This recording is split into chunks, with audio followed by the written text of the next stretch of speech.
L'honorable Daniel Saf, combattant de la liberté. Ngai na confirmé. Mbeta na baboloko. Naza toujours combattant de la liberté. C'est-à-dire, babiso na ba média makelele pona mboka oyo. Bundisa Kabila na niveau moko. Ndeka jeté. Nto so mukolo kene ngaka tsongim. Kuna na kokelete. Aotilika na basa bangando. Na kokelete. C'est honorable. On a mon vidéo zo pesa fleur. Yo Toyota. Da izanga ipite. Pite. To komi na caractère moko na mboka oyo. Nous devons faire la part des choses entre les relations humaines et Kiti Mungongo afaye maintenant. Tela Kiti Mungongo. On en bangana. OK ça va. On en bangana.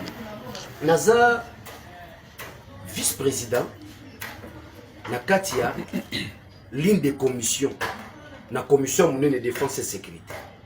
Nous avons 4 commissions. Parmi les opposants qui pilotent, n'est-ce pas, les sous-commissions, Naza na Katia. Na Katia bureau, deuxième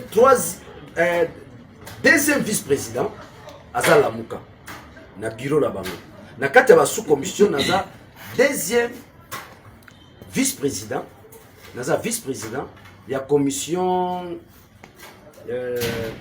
industrie militaire et investissement militaire. Mango ba service national, ba camp militaire, tout ils ont la charge na ngai. Na kati ya commission soko talengo ezana ndaba Jeannette te ezana kingakati te ezana kati ya salle de banquier na pa di pe commission biso nyonso na l'ensemble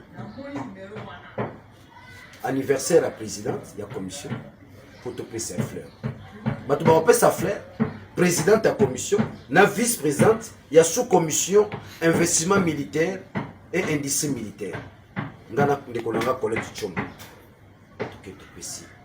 Jeannette Fleur. Babandi koyemba Jaisa. Zela nam. Yo na sourire ko yemela Jeannette. Zela na expliquer on décolle. Expliquer. Nous nous partageons, nous n'avons rien. Au niveau ba journaliste bazo sasa yo na réseaux sociaux. Mais qui na somme. Yo bana bisa bazo sasa na. Eh ba on ba na ko zela yo pena bazio. Nous ba jeunesse sur ce qui est sur ma candidat. Jeunesse là qui a monté candidat. Il y avait plus de 3200 journalistes candidats. Je dis bien, 3200 candidats journalistes, pas comme on va député. Tu le dis, Kaka 4.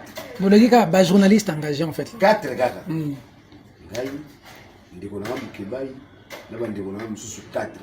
Eliezer na Christelle. Na Christelle, 4. T'as aussi 3000. Je dis 4.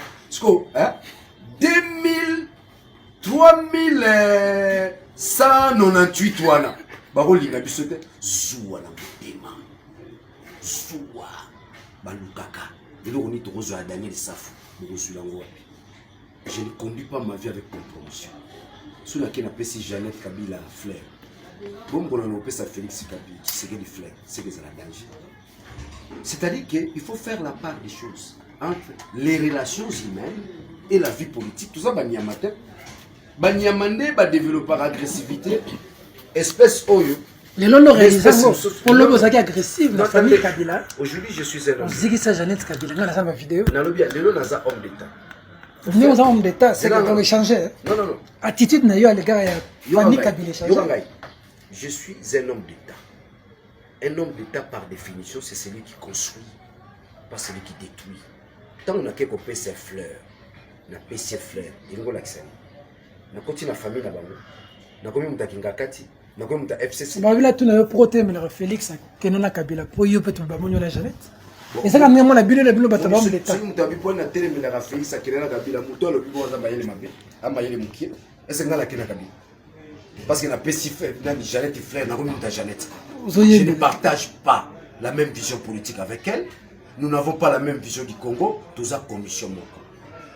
Au nom, n'est-ce pas? C'est relations humaines. Il faut que ça fleur. Mais Nazam. Mais Nazam. Colette Chomba, ce sont assis. Mais pas filmer bien au monde. L'intention de Colette Chomba, il va filmer. Est-ce que Bello va filmer? Peut-être c'est le problème du Congo, c'est là où je suis.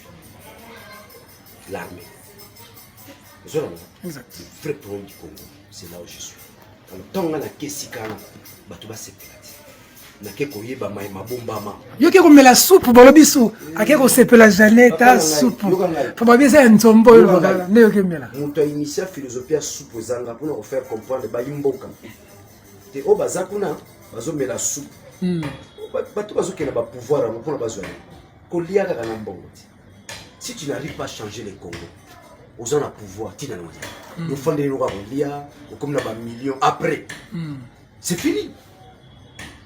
Nga naza na commission de défense et sécurité, c'est là où il y a les secrets d'État.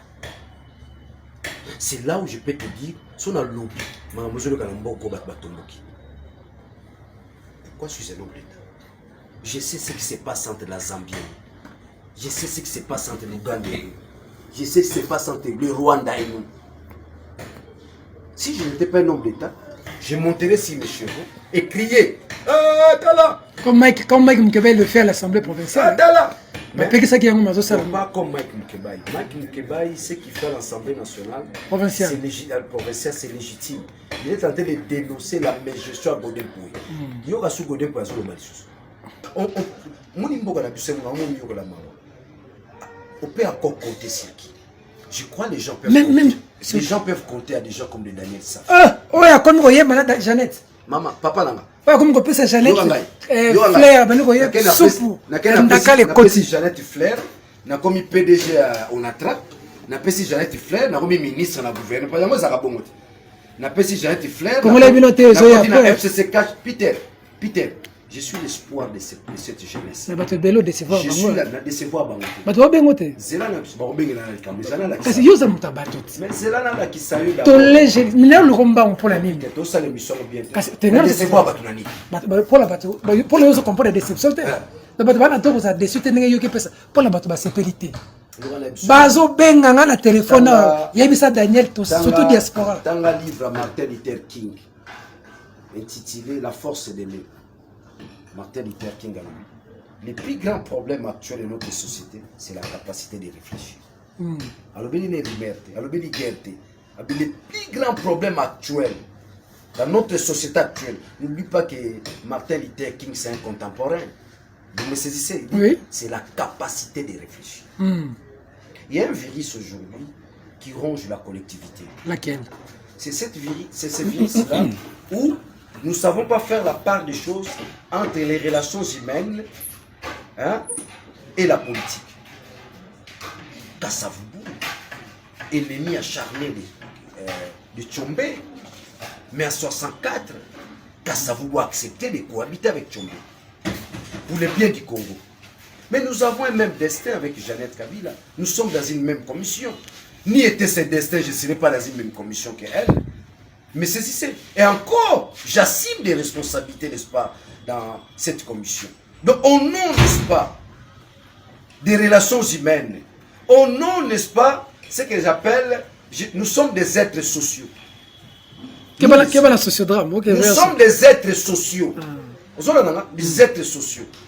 Tshisekedi ne pouvait pas regarder Mobutu en face, mais il était obligé d'arriver à Guado. Rappelez-vous, parler des Mabre 1, parler des Mabre 2. Kibasa Maliba et Tshisekedi, les courants ne passaient pas. Lorsque Kibasa Maliba perd son enfant, Tshisekedi va au deuil. Au nom des relations humaines, Peter, nous sommes ça la politique, il faut avoir une référence. La référence, c'est Tshisekedi wa Moulou.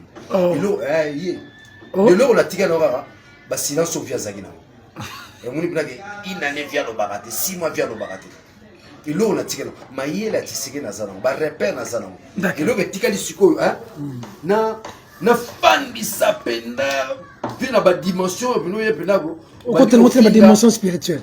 Déjà ma dimension spirituelle Nazaran. Là c'est mon papa, il m'a appris beaucoup de choses. Bon. Mamsou mo lo bango ezate. Mais même chose au bundisa mwana, mais na père bazaki bi. Nga nazo bundisa mwana te. Nazo bunda bitumba Congo. So na beti. Na yoki de mutakai kuna ai oh yo sani ah. Ngai. Na bundisa mwana. Tana betaka. Mona ke bu ponga za birin. Ndi ai oh yo oh grand frère ah soni. Poussana boué ponga na betande Kabila. Mais saisissez. Maintenant aujourd'hui à chaque fois que nous avançons tout ça là moi blocage monga boulisa Félix. Na bunda bitumba ya Congo. D'accord. Tout celui qui va à l'encontre du Congo. Nazokutana nayo. Biret. Biret. Et Boukaka béton. Tout omoni Jean-Marc Azon ye mna zon ya kingo ngo kita ki perkit ya gangi na chiluba tatu wani tatu ayo peksa bino molia nando kitemolia nando na koi makale kale Ndoki nani? l'axe du mal C'est qui? mais là c'est la bombe les mêlés ceux qui sont venus détruire les Congo À qui? faut chercher Les Jeannette Kabila et consorts. mais comment l'axe du mal il y a des autres Jeannette Kabila combien mangala va chez